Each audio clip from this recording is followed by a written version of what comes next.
గట్టిగా చెప్పగలరు. మన రీసెంట్గా ఇక్కడ తిరుపతిలో యజ్ఞంలో జరిగినప్పుడు ఆయన యొక్క నిబద్ధత నేను చూశాను. ఏంటి నిబద్ధత అంటే ఆయనకి డైనింగ్ దగ్గర కిచెన్ దగ్గర మొత్తం చూసుకోవడానికి ఇచ్చారు. ఏ రోజైతే ప్రారంభమైందో అయిపోయిన రోజు చివరి వరకు ఆయన అక్కడ మెడిటేషన్ హాల్లో కూడా అడుగు పెట్టేశారు. సార్ గట్టిగా చెప్పడం కాదు అంటే ఏదైతే తనకు పని అప్పచెప్పారో అంత నిబద్ధతగా అక్కడే ఉండు, రాత్రి పగలు రెయ్యం పగలు అక్కడే వాళ్ళ దగ్గర వంట చేసే వాళ్ళ దగ్గర ఉండి ఆ వస్తువుని కంప్లీట్ గా తన ప్రొడక్ట్ లో పెట్టుకుని ఆ ధ్యానులకు కావాల్సిన అన్ని ఏర్పాట్లు ఎంత సహృదయంతో పవిత్రతో చేశారంటే నేను చూసి నాకు కళ్ళంటి ఆనంద బాష్పాలు వచ్చాయి. అంత గ్రేట్ మాస్టర్.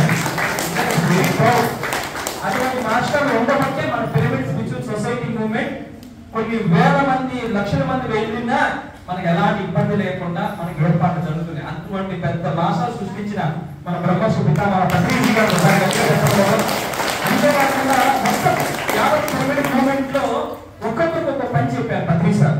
ఒక్కొక్కరికి సహాయం చేయడం, ఒక్కొక్కరు ఉండి నిర్వర్తించడం, ఇంకొకరు ఆర్గనైజ్ చేయడం. వీళ్ళందరూ కూడా ఏమి తన వంతుగా ఎక్కడ ఒకంత స్వార్థం లేకుండా ఇలా చేస్తున్నాం కాబట్టి ఇన్ని పిరమిడ్లు వచ్చాయి, ఇంతమంది ధ్యానులు ఏర్పడ్డారు, ఇంత అద్భుతమైన శాఖాహారాలు జరుగుతున్నాయి. మరి ముఖ్యంగా మొత్తం ప్రపంచ శాంతి అనేది చాలా ముఖ్యం. ఇప్పుడు మీరు చూసుకుంటే మనం వెజిటేరియన్స్ ఎంత ఇంక్రీజ్ అవుతున్నామో అంతే స్థాయిలో అపోజిషన్ కూడా రెడీ ఉంది. అయితే దీనికి కారణము మరి వాళ్ళ పని వాళ్ళు చేస్తున్నారు. సరే మన పని ఏంటంటే యాగాలు నిర్వహించడం, యజ్ఞాలు నిర్వహించడం, ఈ భూమిని కాపాడాలి. ఈ భూమిని కాపాడాలంటే ఎవరు ఏం చేయాలి అంటే యజ్ఞాలు యాగాలు చేయాలి. ఇప్పుడు వాడు ఉన్నాడు, వాడికి రావడానికి అర్హత లేదు. ఎందుకంటే భూమి మీద భూమి ఒప్పుకోరు. ఒక మాంసం తినేవాడో ఇంకొకడో అంత హీనంగా ఉన్న వ్యక్తికి వానికి ఈ ఉన్నతమైన పనికి అర్హత రాదు, ఒప్పుకోరు. కానీ వానికి అర్హత ఒకటి ఉంది, ఏంటంటే ఈ భూమి మీద జరిగే యజ్ఞాలకో యాగాలకో సహాయం చేయడం. ఆ సహాయం చేయడం వల్ల అన్నదానానికి ఏదైనా సహాయం చేస్తే వాళ్ళకి అర్హత ఇస్తారు ఫస్ట్ మాస్టర్స్. ఆ అర్హత కల్పించేది ఎవరు? Pyramid masters. గట్టిగా చెప్పడం గతంలో మనం రాత్రి మొదలు కష్టపడి తిరిగి అందరినీ భిక్షాటన చేసి మనం యజ్ఞయాగాలు నిర్వహించాము, ఎంత అద్భుతంగా జరిగాయి. కానీ ఈ రోజు బిఎంసి పుణ్యాన జస్ట్ మనం క్లాసులు చెప్పకపోయినా, మనం వెళ్ళి అక్కడ పోయి చెప్పకపోయినా మరి అట్రాక్ట్ అవుతున్నారు, వస్తున్నారు. ఈ రోజు కొన్ని లక్షల మంది మనం ధ్యానంలో మారారు. మరి ముఖ్యంగా వెజిటేరియన్స్ విపరీతంగా పెరుగుతున్నారు. భూమి మీద ఒక పెద్ద మార్పు తీసుకొస్తాం. కారణం ఏంటంటే గతంలో మనం చేసిన పని. మన Ram Subbareddy sir, OB sir, Venkata Subbaiah sir, వీళ్ళందరూ గతంలో ఎనభై వర్క్ చేశారు. అప్పుడు వాళ్ళ ముందు ఇవన్నీ జరుగుతాయని కూడా వాళ్ళ కంటికి కూడా కనపడలేము. ఓబీ సార్ అయితే డైరెక్ట్ గా పది సార్ ఇవన్నీ జరుగుతాయా సార్ నేను చెప్పేది, కానీ ఖచ్చితంగా జరుగుతాయని సార్ చెప్పాడు. ఈ రోజు ఖచ్చితంగా జరుగుతూ ఉంది. కారణం మనం ఇంతకుముందు చేసిన పని, ఇంతకుముందు ఏదైనా చేసిన మనం గతంలో చేసిన పనినే ఈ రోజు వర్తమానంలో అనిపిస్తాం, అవునా కదా? సో అలాగే మరి మరింతగా మనము ఈ యజ్ఞాలకి యాగాలకి మనవంతు పాల్గొంటూ మనవంతుగా అందరినీ భాగస్వామ్యం చేయాలి, అందరికి ఎలిజిబిలిటీ కలిగించాలి. ఎలిజిబిలిటీ కలిగించేది ఏదైనా ఉంది అంటే మాకు అన్నప్రసాదము. ఆ అన్నప్రసాదం కనుక మనం ఇస్తే వాళ్ళకి అర్హత వస్తారు. ఒక యాక్చువల్ గా మన పురాణాలు కానీ ఇతిహాసాల్లో ఏం చెప్తారంటే ఎవరైనా సరే ఒక యోగికి అన్నం పెడితే, ఒక యోగికి 1000 మంది సత్బ్రాహ్మణులకి అన్న ప్రసాదం పెట్టినంత పుణ్యం. అలాగే 1,00,000 మందికి సామాన్యుడికి అన్నం పెట్టినంత పుణ్యం. ఒక్క వ్యక్తి ఒక యోగికి అన్నం పెట్టు, ఒక వ్యక్తికి ఒక 50 రూపాయలు నువ్వు ఎవరి చేత ఇప్పించి ఆ యజ్ఞంలో వాళ్ళ కలిపి అందులో పెట్టిస్తే, ఆ యజ్ఞంలో భాగస్వామి అయితే వాడు 1,00,000 మంది సామాన్యులకు 1000 మంది సద్బ్రాహ్మణులకి పెడితే వాడికి కొన్ని వందల జన్మలు ముందుకు వచ్చేస్తారు, వాడికి అర్హత వస్తారు ఇమ్మీడియట్లీ ఆధ్యాత్మిక మార్గానికి. మరి అప్పుడే మనం భూమి పైన ఏదైతే కళలు కన్నామో ప్రతిసారి ఈ భూమి పైన సంపూర్ణంగా శాకాహారమైన అయ్యేంత వరకు నేను చూస్తానని, అది ఖచ్చితంగా జరిగి తీరుతుంది. అది పిరమిడ్ మాస్టర్ వల్లనే సాధ్యం. సో అందుకే ఈ యజ్ఞాలు యాగాలు మరి ముఖ్యంగా మనం చేసే సామూహిక ధ్యానం చాలా ముఖ్యం సార్. ఎంత ముఖ్యం అంటే మన తిరుపతిలో యజ్ఞం ఉదయం 3 గంటలు మధ్యాహ్నం 3 గంటలు ఆ సామూహిక ధ్యానంలో పాల్గొనడం వల్ల మీకు ఎంతో మేలు జరుగుతుంది. అది ఒక పక్కన పెడతాం, అది అయిపోయింది.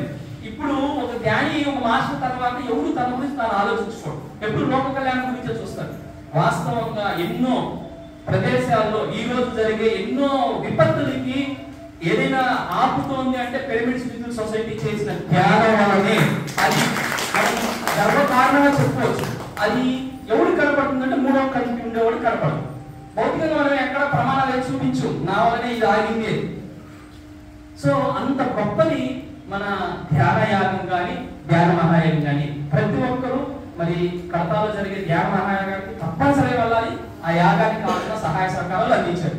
అలాగే చేతవనం అనేది మన పుట్టిల్ని మనకు దగ్గర, ఇక్కడ ఒక 70-80 కిలోమీటర్లు. సో అక్కడ కూడా మనకి సేమ్ కడతాల లాగా ఎలా అయితే అలా పత్రిసార్ ఒకటి చెప్పాడు, ఆ యాగం యొక్క సెలబ్రేషన్స్ ని చేతవనంలో అందిస్తున్నాము. సో ఆత్మబంధువులో ఆత్మోత్సవం అంటే మొత్తం ఇప్పుడు నువ్వు యాగం చేసిన తర్వాత ఏమైంది, ఒక యజ్ఞకుండం పైకి వస్తుంది, ఆ ఫలం వస్తుంది, ఆ ఫలమే సంక్రాంతి సంబరాలు అని చెప్పాడు. సో ఆ రిజల్ట్, ఆ ఫైనల్ టచ్. సో అందుకోసమని మీరు ఆ సెలబ్రేషన్స్ ని పూర్తి స్థాయిలో ఆత్మ స్థాయిలో అనుభవించడానికి సంబరాల కోసం, మీరు ధ్యాన సంబరాల కోసం చేద్దామని తప్పనిసరిగా రావాలి. ముఖ్యంగా మాకు కడప నుంచి ఎంతో మంది ఎప్పుడు నిరంతరం సహాయ సహకారాలు ఇచ్చారు. అందులో ముఖ్యులు మన ఊరుబులమ్మ గారు. ఒకసారి గట్టిగా చెప్పకూడదు. సహాయ సహకారాలు ఇంకా చెప్పలేము. మా ఓబే సార్ అయితే ఆయన స్టార్టింగ్ నుంచి అది చేతవనం పుట్టిన బిడ్డనప్పటి నుంచి ఇప్పటి వరకు ఆయన వంతుగా ఎంత అద్భుతమైన సేవలు అందించారో తెలియదు. ముఖ్యంగా కడప మాస్టర్స్ అందరికీ మరొకసారి ధన్యవాదాలు తెలుపుతున్నాను. నేను అన్నప్రసాద్ పుస్తకాలు తెచ్చాను. నాకు ఒకటే, నాకు డబ్బు ఇప్పుడు నేను మాట్లాడు, మీరు అందరికీ ఆ విషయాన్ని చేర్చండి, ఆ భాగస్వామ్యం చేయండి. 50 రూపాయలు ఇవ్వండి చాలు. అందరికి మీ బంధువులు ఉంటారు, వాళ్ళు మాంసం తింటుంటారు, ధ్యానానికి పంచారు, కానీ మీకంటే ఒక చిన్న విలువ ఉంటుంది వాళ్ళ దగ్గర. నేను ఒక 50 రూపాయలు నీ పేరు మీద అని చెప్పి రాసి ఆ ఎక్కడైనా ఆ యాగంలో కానీ ఈ యజ్ఞంలో కలపండి. వాళ్ళు ఖచ్చితంగా వాళ్ళు ఏదో ఒక రోజు మార్పుకి ఇక్కడ రావడానికి అర్హత వస్తుంది. నువ్వు ఇంత గీచి పెట్టుకున్నప్పుడు వాళ్ళు రాలేరు. కారణం ఏంటంటే వాళ్ళ అర్హత లేదు. అందుకే పత్రిసారు ఈ భిక్షాటనలు ఎవరైనా ఒక్కరే వచ్చి పత్రిసారి యజ్ఞాల యాగాలు నడిపించేవారు. పిఎంసీ ఛానల్ ఒకరే నడిపిస్తా అన్నారు, కడతా పిరమిడ్ ఒకరే కడతా అన్నారు, కానీ సార్ ఏ రోజు ఒప్పుకోలేదు. కారణం ఏంటంటే అందరి చేతుల్లో అందరి యొక్క శక్తి కావాలని చెప్పాడు. అప్పుడే నీకు మొత్తం మార్పు వస్తుంది. ఇప్పుడు అందరూ భాగస్వాములు అవుతారు, అందరూ రావడానికి అర్హత వస్తుంది. సో దీనికోసమే ఈ యజ్ఞాలు యాగాలు జరుగుతుండేది, ఇంకొక దానికోసం కాదు. ఇప్పుడు ఆ కడతాల విజయభాస్కర్ రెడ్డి చైర్మన్ గారికి ఏది తక్కువ లేదు, ఏదో చేసుకోవాలనుకుంటే ఆయన మహాపోలీసుడు అయినా కానీ గురుగారు ఆయన పెద్ద బాధ్యత చెప్పాడు. ఆ యజ్ఞము ఆ యాగం జరగాలి. సో మీరు దయచేసి మనం అందరం పెడబడి భాషలో ఒక పత్రిసారి యొక్క మహాసైన్యం ఇది. ఒక రకంగా చెప్పాలంటే ప్రస్తుతం పత్రి రూపాయలు ఎవరైనా ఉన్నారంటే అది పెడబడి భాషే. పత్రిసారి యొక్క ప్రతి రూపం ఎవరైనా ఉన్నారంటే అది పెడబడి మాస్టర్సే. వీళ్ళందరూ లోక కళ్యాణం కోసం చేస్తున్న వాళ్ళే. సో ఏమాత్రం వెనకడుగు మైండ్ అన్నాడు, ఏమాత్రం థాట్స్ రానియకుండా మీ వంతుగా మీరు ఎప్పుడు ముందడుగు వేయండి యజ్ఞాల కోసం యాగాల కోసం. అది చాలా పెద్ద లోక కళ్యాణ భాగ్యం. అది వాళ్ళకి అర్హత కల్పించిన వాళ్ళు అవుతారు. ఈ అవకాశం మనకి వచ్చింది, ఇప్పుడు వస్తుంది, దాన్ని కొంచెం సద్వినియోగం చేసుకుందాం.